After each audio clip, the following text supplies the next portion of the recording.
आदाब नाजरीन, मैं अयाज़ मुगल, मुद्दे के बाद अयाज़ मुगल के साथ। आज 8 मार्च है, वुमेंस डे यानी यूम निस्वां। अक्सर ऐसे ख़ास दिनों को हम सोशल मीडिया पर बड़े धूमधाम से मनाते हैं।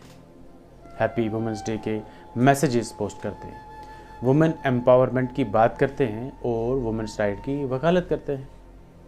लेकिन जब ज़मीनी सतह पर इसकी हकीकत का जायज़ा लिया जाए तो तस्वीर इसके बरअक्स पाई जाती है। गरीब के घर बेटी पैदा होते ही उसके वालिदैन को उसके दहेज की चिंता होने लगती है। कभी बेटी के चेहरे को देखते हैं तो कभी अपनी जेब पर नज़र डालते हैं। उन्हें अब ये फिक्र सताने लगती है कि किसी तरह से बेटी का बदन तो कपड़ों से ढांप लेंगे, लेकिन अपनी गरीबी और बेबसी को कौन से लिबास से ढकेंगे। उम्र के साथ साथ ये फिक्र भी बढ़ने लगती है और आखिर वो दिन आ ही जाता है। बेटी अब विदाई की उम्र तक पहुंच जाती है। बेटी का बाप उम्र से पहले बूढ़ा होने लगता है। दिन और रात एक बराबर हो जाते हैं। दिन को मेहनत और मशक्क़त करके रात के निवालों का इंतज़ाम करता है और रात को बेटी की बढ़ती उम्र उसे सोने नहीं देती। दहेज, छोटा सा लफ्ज़ जो समाज में नासूर की तरह फैलता जा रहा है। बेटी को विदाई के वक्त तोहफ़ों की शक्ल में दिया जाने वाला सामान आहिस्ता आहिस्ता लड़के वालों की फरमाइशों की फहरिस्त बन गया है। बहुत कानून भी बनाए गए, लेकिन समाज तो समाज है, उसे कानून से निपटना खूब आता है। अब गरीब की बेटी की शादी ही नहीं होगी।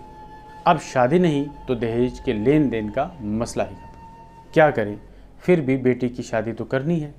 अब चाहे उसे अपनी झोंपड़ी बेचनी पड़े या कर्ज उठाना पड़े या फिर खुद को गिरवी रखना पड़े। बेचारे बाप को समाज के बनाए हुए इस बेतुके रिवाज की लाज तो रखनी ही होगी, वरना उसके पड़ोस में रहने वाले क्या कहेंगे, जिन्होंने अपनी बेटी की शादी में बेशुमार सामान के साथ एक चमचमाती गाड़ी भी दी थी। वो रिश्तेदार क्या कहेंगे, जिन्होंने सोने के जेवर से लाद कर अपनी बेटी को विदा किया था। इन पर तो उनकी भी खास नज़र होगी, जिनकी शादी में जाकर अनगिनत पकवान खाकर आए थे। अब कुछ तो लौटाना होगा। आखिर मसला इज्जत और बेइज्जती का है। अब गलती किसकी है और कौन है असली मुजरिम, ये सवाल तो आपको और मुझे अपने आप से पूछना है। समाज के बनाए हुए बेतुके और बेबुनियाद रिवाजों पर कुर्बान हो जाते हैं बेटी के हसीन ख्वाब और वालिदैन के अरमान। विदाई होने पर अब उसे एक तरफ अपनी बेटी की रुखसत होने की खुशी होती है और दूसरी तरफ उसे कर्ज की अदायगी की फिक्र भी सताने लगती है। और इसके साथ साथ एक बेबुनियाद फरमान भी बेटी के हाथों में थमा दिया जाता है। क्या वो अपने ही घर में पराई हो गई है, अब यहाँ उसका कोई नहीं।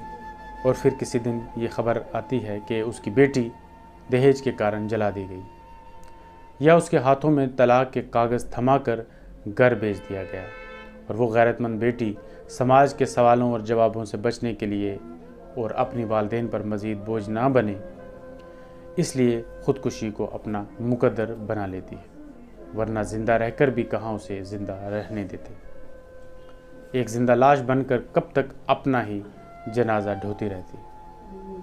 ऐसे ही समाज के बनाए हुए बेतुके और बेबुनियाद रस्म व रिवाज पर कुर्बान हो गई अहमदाबाद की 23 साला आयशा। बेटी है, कितने सवालों के जवाब देती रहेगी, किस किस को सफाई देती फिरेगी। माँ बाप पर बोझ न बन जाए, बस यही चीज़ें अपने जहन में रखकर मौत को अपना मुकद्दर बना लिया। इसके ज़िम्मेदार हम हैं, आप हैं और वो तमाम लोग हैं जो अपने सामने ऐसा देखने और समझने के बावजूद इस नासूर को समाज में फैलने दे रहे हैं और फिर सोशल मीडिया पर एक स्टेटस डालकर अपनी जिम्मेदारी से आज़ाद हो जाते हैं।